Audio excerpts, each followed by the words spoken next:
Do you want to update Stable Diffusion WebUI, but you realize there is no button to do so inside Automatic 11.11? Well, no need to worry, cause I have got two methods to do that, and you guys can pick the right one for you.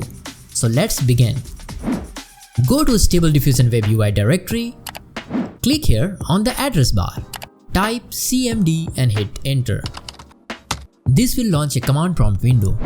Now type git space pull here and hit enter. It will start updating. Wait for it to finish and then close the command prompt.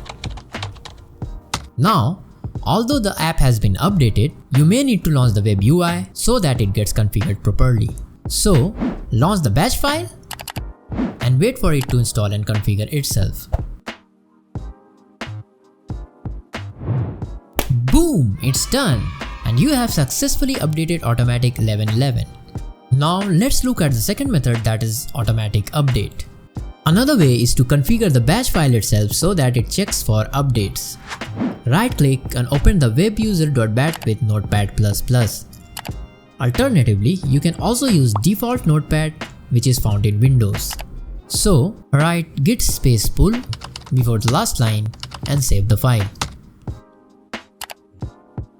Now run it. As you can see, it's checking for updates here. I won't prefer this method cause this makes Automatic 11.11 checks for update every time you launch the WebUI. Since I usually don't want to do that every time, so I usually go with the first one, which was the manual method. Cause updating can be buggy at times and it may make or break things. After updating, open the bat file again with Notepad++ and erase the git pull text that you wrote earlier and save the file.